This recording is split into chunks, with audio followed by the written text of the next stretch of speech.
Hi guys, welcome to my channel. आज का ये video power point template series का सेकंड ट्यूटोरियल है। आई एम श्योर आपने इस सीरीज का फर्स्ट ट्यूटोरियल डेफिनेटली देखा होगा और उसमें ये भी देखा होगा कि हमने कैसे एक प्रोफेशनल अट्रैक्टिव टेम्पलेट को बिल्कुल स्क्रैच से बनाया था और उसमें कोई भी एडवांस ग्राफिक डिजाइनिंग स्किल की जरूरत नहीं पड़ी थी। अब आप खुद भी ऐसे टेम्पलेट्स डिजाइन कर सकते हैं और यही हम इस सीरीज में कवर करने वाले हैं विद वेराइटी ऑफ टेम्पलेट्स। जिन लोगों ने पिछला वीडियो नहीं देखा है इस सीरीज का, मैं उनके लिए बता दूं कि ये टेम्पलेट्स डिजाइन करना क्यों जरूरी है।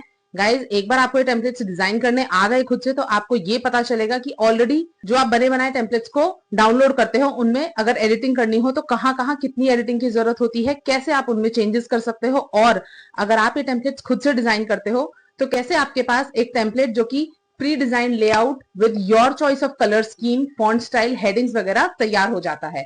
आपको सिर्फ इतना करना है कि अपने टॉपिक के अकॉर्डिंग उसमें जाना है और टेक्स्ट अपडेट करना है and your presentation is ready.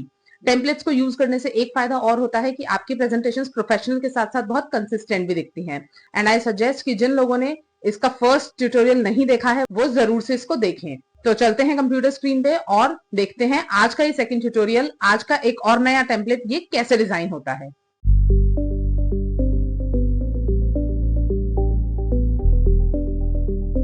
यहाँ पे हमने ले ली है एक बिल्कुल फ्रेश पावर पॉइंट प्रेजेंटेशन। इसको स्टार्ट करेंगे ब्लैंक स्लाइड ऐड करने से, और वो कहाँ से करते हैं आपको पता है, न्यू स्लाइड में जाके ब्लैंक पे क्लिक करके। अब नेक्स्ट हमें क्या करना है, हम फिर से एक और टेम्पलेट बना रहे हैं, तो इंसर्ट में जाएंगे, शेप्स में जाएंगे, एक राउंडेड रेक्टेंगल ड्रॉ करेंगे इस तरह से।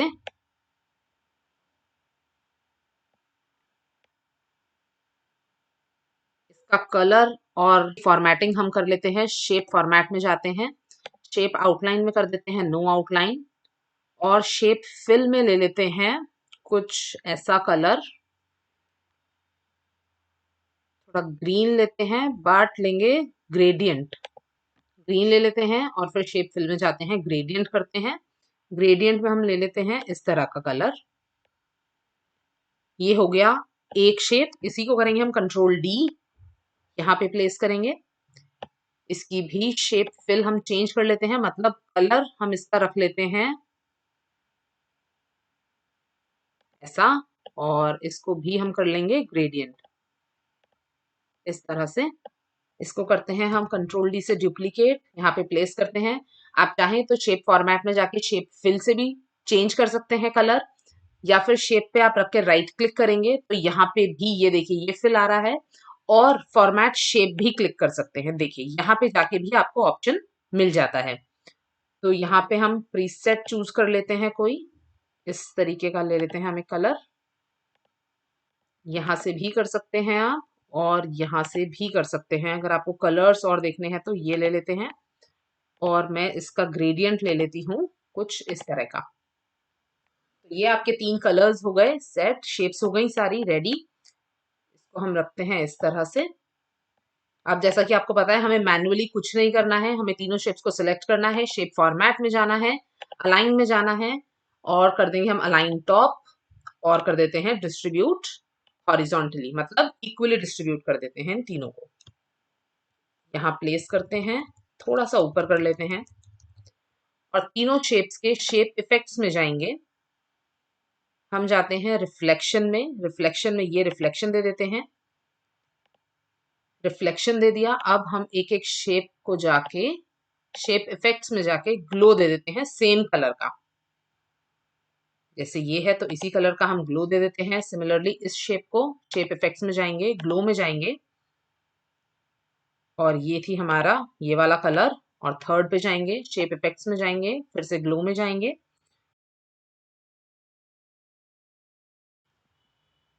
तो ये हो गए आपके रेडी। नेक्स्ट हम इसमें इंसर्ट करते हैं टेक्स्ट बॉक्स। यहाँ पे हम डालते हैं हेडिंग, इसमें हम लिख लेते हैं हेडिंग 1। फॉन्ट कलर हो गया वाइट। यहाँ पे आप लीजिए थोड़ा सा बोल्ड फॉन्ट, साइज इंक्रीज कर देते हैं, प्लेसमेंट कर देते हैं यहाँ पे, कंट्रोल डी करते हैं। अब हमें लिखना है यहाँ पे डिस्क्रिप्शन टेक्स्ट, तो थोड़ा सा नॉर्मल फॉन्ट लेते हैं, फॉन्ट साइज छोटा कर लेते हैं,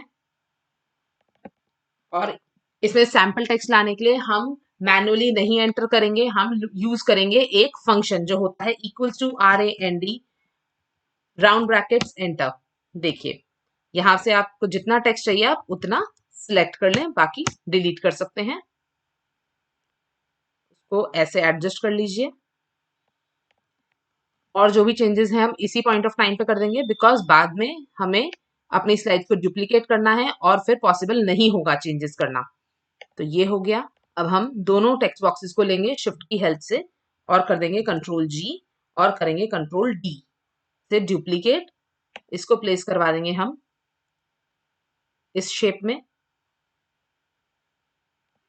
इसको चेंज कर देते हैं टू हेडिंग 2, Ctrl+D और इसको प्लेस कर देते हैं हम अपने थर्ड शेप में और यहाँ पे हेडिंग कर देते हैं हेडिंग 3। अभी भी अगर हमें डाउट है कि अलाइनमेंट सही है या नहीं, तो सिंपल हम तीनों ग्रुप्स जो हमने बनाए हैं टेक्स्ट बॉक्सेस के उनको सिलेक्ट करेंगे। सबसे पहले हम फर्स्ट ग्रुप को सिलेक्ट करेंगे बिकॉज हमें उसके अकॉर्डिंगली ही बाकी दोनों ग्रुप्स का प्लेसमेंट चाहिए। शेप फॉर्मेट पे जाएंगे, अलाइन में जाएंगे, अलाइन टॉप कर देंगे। अब आता है इस टेम्पलेट का सबसे मेजर पार्ट। अब नेक्स्ट स्टेप में हम इंसर्ट पे जाएंगे, शेप्स पे जाएंगे और एक ऐसे रेक्टेंगल शेप को सिलेक्ट करेंगे और इससे हम अपनी पूरी स्लाइड को कवर कर देंगे। इसको थोड़ा सा ऊपर शिफ्ट कर लेते हैं और गाइज इसका आपको विड्थ थोड़ा सा और इंक्रीज करना है। शेप फॉर्मेट में जाके इसको हम 80 कर देते हैं और हम इसको प्लेस कर लेते हैं इस तरह से। अब हमें शेप की फॉर्मेटिंग करनी है तो राइट क्लिक करेंगे, फॉर्मेट शेप करेंगे, सॉलिड फिल में कलर करेंगे ब्लैक और इसकी ट्रांसपेरेंसी कर देंगे 50%। ये सबसे इंपॉर्टेंट है। इसको एक बार हम यहाँ से साइज छोटा करके देख लेते हैं। ये ऐसे दिख रहा है। अभी हमें अपना थोड़ा सा इसको सेंटर में ले आना है इस तरह से। ये हो गया परफेक्ट। अब हम वापस बैक टू नॉर्मल। अब इंसर्ट में जाएंगे, शेप्स में जाएंगे, राउंडेड रेक्टेंगल लेंगे और फिर ये जो हमारी पीछे वाली शेप है इसको ओवरलैप करता हुआ एक इस तरह से शेप बना देंगे। आप चाहें तो थोड़ा सा इसे इंक्रीज कर सकते हैं इस तरह से। इस तरह बनाना है कि ये पूरा इसको कवर कर ले। शेप फॉर्मेट में जाएंगे, शेप आउटलाइन नो आउटलाइन कर देंगे।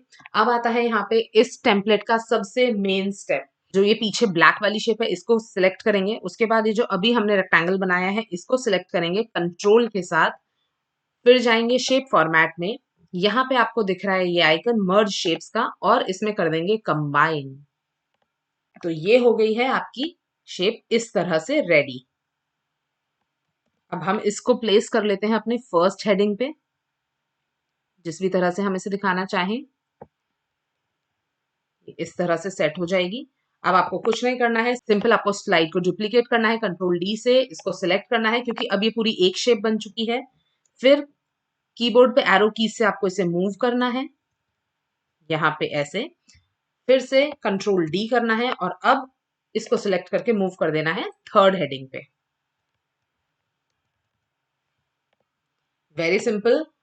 अब तीनों स्लाइड्स को सिलेक्ट करना है, Ctrl+A करना है, ट्रांजिशन में जाना है, मॉर्फ लगा देना है और एक और स्टेप होता है साउंड ऐड करने का, विच इज कंप्लीटली ऑप्शनल। जैसे मैं यहाँ पे अभी कर देती हूँ क्लिक साउंड। अगर आपके सिस्टम पे कोई साउंड है, आपको इनमें से कोई साउंड नहीं लगानी और आपने कोई डाउनलोड कर रखी है साउंड, तो आप वो भी ले सकते हैं। कहाँ से आएगी वो साउंड? यहाँ पे जाएंगे, अदर साउंड में जाएंगे और यहाँ से जाके उसका पाथ सिलेक्ट कर लेंगे आपने सिस्टम पे कहाँ रखी है वो साउंड। अभी के लिए हमने लगा दी क्लिक और अब हम करते हैं स्लाइड शो फ्रॉम बिगिनिंग। देखिए अब हम मूव करेंगे हेडिंग 2 पे और आपको क्लिक की साउंड अभी भी आई थी और अब फिर से आएगी जब हम हेडिंग 2 और 3 पे जाएंगे।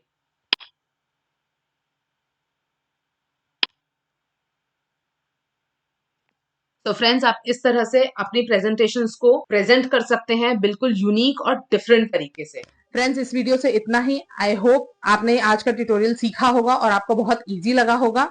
इसको एक बार प्रैक्टिस करके जरूर देखिएगा, एक बार बना के जरूर देखिएगा, सो दैट आपको अपने अंदर कॉन्फिडेंस आए ये सब बनाने का। और आपकी कन्वीनियंस के लिए मैं ये टेम्पलेट का लिंक नीचे डिस्क्रिप्शन बॉक्स में दे रही हूँ, जहां से आप एक सिंगल क्लिक पे इसे डाउनलोड कर सकते हैं। सो ऐसी ही और वीडियोस के लिए हमारे साथ बने रहिए और प्रैक्टिस करते रहिए। Till then take care.